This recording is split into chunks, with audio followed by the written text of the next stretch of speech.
guys, it's Jessica from Peace Love Books, and today I'm here with a recommendation video for you of books that are completely and utterly unique.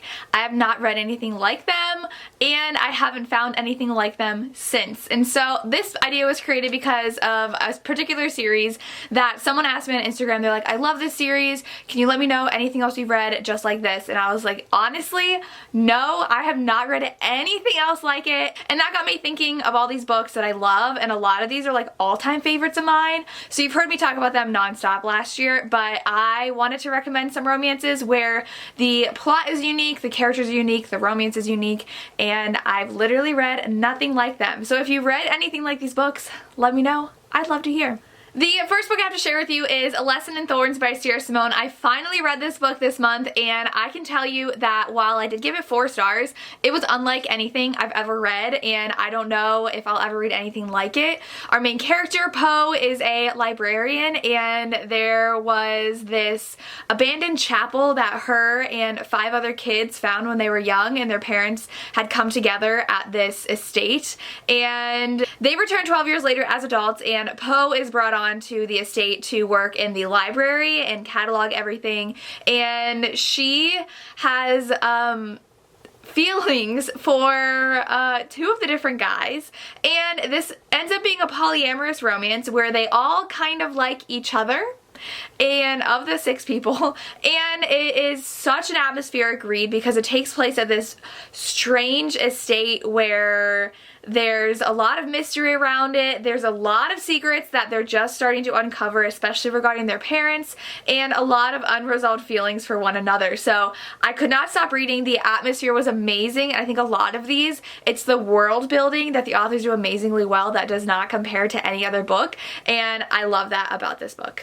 Next, I have Wolf Song by TJ Klune. This is a werewolf romance, and our main character is actually human, and he kind of stumbles upon this family that moves in next door and soon realizes they are werewolves, and they bring him into their pack, and he falls in love with one of the boys of that family, and he's the werewolf. And this spans, I want to say 10 years. I think, it's either 10, I think it ends up being almost 10 years that this book spans, and our main character meets the boy that he's gonna fall in love with when the boy's 10, but nothing actually happens between them until he's like 20. So definitely a lot of world building in this one. There's a lot of danger going on with some bad werewolves, and the pack is just amazing, and the idea of family was just so well developed in here, and I love this paranormal world, kind of small town in the woods, away from everybody, and everybody ended up finding family within each other. I love this one so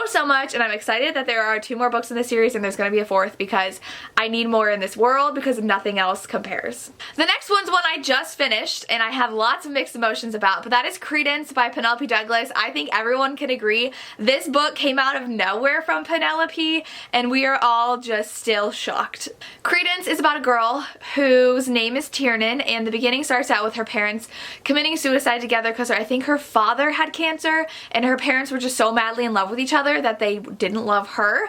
They were just so wrapped up in one another, and that when they knew that the father was dying, they wanted to die together. So Tiernan has had a very empty childhood, and she's just feeling lost and empty. She has no family, and so she's sent to live with her father's stepbrother and his 2 sons out in the middle of the mountains. And so, like I said for all of these books so far, the atmosphere is just amazing. She's pretty much in this secluded place with these men who are all interesting. And so at the beginning of the book, we do not know who she will end up with. Will it be the dad? Will it be one of the 2 sons? One of which is mute and terrifying. So that's the premise of the book, and it was a wild ride, honestly. This takes a very specific reader. Lots of people are gonna hate it. Lots of people are gonna love it, but it's something I've never read before. She does explore feelings with all 3 of the men, so you don't know who she really will end up with, and I liked it. But there were some things I didn't like, but the whole premise was just like blew my mind. Like, did Penelope really write this? So if you want something borderline taboo and definitely will keep you on the edge of your seat, pick up Credence. Next up is a series that inspired this video, and that is the Palm South University series by Candy Steiner. Very different vibe than all the rest of the books I've talked about. This one can be described as Greek meets Gossip Girl. They are new adult books that take place at Palm South University, revolving around, I believe, 6 characters. So we get all perspectives of each of the characters, and these are so addicting. There's 4 out right now. Book 5 is going to come out in 2020, and they're amazing. There's so much drama going on. You want people to end up with certain people, and then there's breakups, and they find other people, and there's just so much going on. People have really serious issues, and there's family issues and friend drama, and it mostly surrounds these girls in this one sorority and their relationships with different guys, and there's also main character guys that I don't know if they're all in the same fraternity, but I just know that all the girls are in the same sorority, and they're so addicting. It takes me back to my Greek days because I loved Greek when it was first on. I binge watched the entire series of Gossip Girl while I was in college, so these give me that nostalgic feeling, and I've never read anything like them, so if you have something like that, let me know. But seriously addicting and not like anything you've ever read. Going off in a completely different direction again is the Planet Barbarian series by Ruby Dixon. Lots of people on BookTube, including myself, discovered this series in 2019, and it is about these women who are kidnapped by aliens and then crash land on a different alien planet and are saved by those aliens and fall in love with those aliens, and they are these velvety blue creatures with horns and tails. It's so good and so addicting, and I listened to a lot, I think up to like 7 or 8 on audio, and could not stop myself. They are so good. The audios are so good, and I've literally read nothing like them. Like, I don't pick up alien romances, so maybe that's why, but they were so good. And so these women are just like, what are we doing here? And they all have to have this thing. I've heard it pronounced differently in a couple different series audiobooks. So one says cooey and one says quee, so I don't know what the actual pronunciation is. But they have to, it's like a parasite, they have to ingest because their bodies otherwise can't survive on the planet, and they will mate with someone, and so that's like their chosen mate. So it is a fated mates kind of romance, but they're so good. First book totally took me by surprise. I think I gave it 5 stars. I absolutely loved it. This series is unlike anything I've ever read, and I loved it.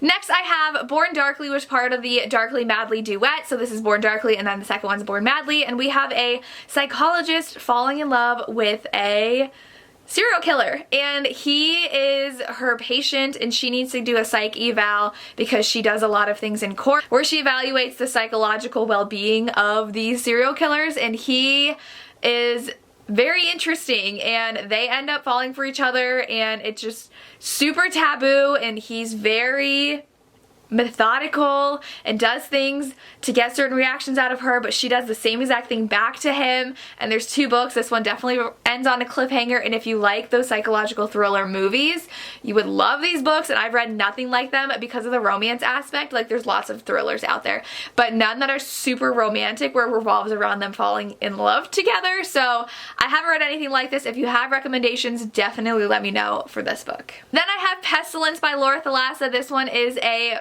apocalyptic romance where the 4 horsemen have come to the earth and are going to kill everybody, and so Pestilence is sent first, and he is sickness and disease, and so everywhere he goes, everyone dies of an illness, and our main character tries killing him when they first meet, lights his body on fire, and he stands up and is like, no, because he is immortal. So he takes her prisoner, and they end up falling for each other, and it's so good. I have never read anything like this. This is kind of like Born Darkly, where we have a very dark and evil main character because he literally has no feeling and is going around killing everybody because that's his job, because humans are evil, and he ends up reevaluating his beliefs and what he's doing because of this woman, and it's so addicting and so good. And war is out, and she's gonna write Famine next, I believe. So I've never read anything like these books. And the last I have is the Kingmaker and the Rebel King, which is a duet by Kennedy Ryan. Now, this series is just, Kennedy Ryan writes such thoughtful, relevant books. And so our main character in this is actually Native American, and so she is beginning the book with her protesting a pipeline going in on Native land, and she is very close to her Native American culture because of her mother, who actually went missing when she was young and was never found. It's really talking about the injustices of Native American women and how so many of them disappear and nothing's ever done about it, and they're never found. And so she is at this protest and meets this boy, and they're thrown into jail together, and it's actually his dad who's building the pipeline. And so they meet when she is like 17 and he's in his early 20s, so nothing actually happens. But then we fast forward to when they meet, I believe in Amsterdam, and explore something together, and then it explores their relationship throughout the years. That's all I can say. There is definitely a cultural message in this book that Kennedy Ryan explores, which I loved, but I love the romance so much.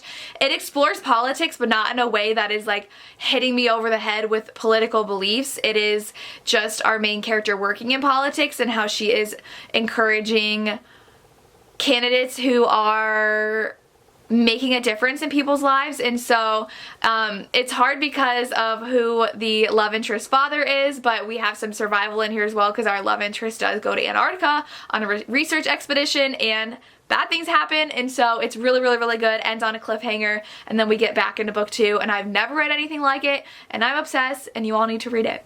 And those are my completely unique and books that I need more like because I'm obsessed with them. Let me know down below if you read them, and if you have any recommendations similar to them, I would love to know. As always, thank you so much for watching, and have a good day. Bye.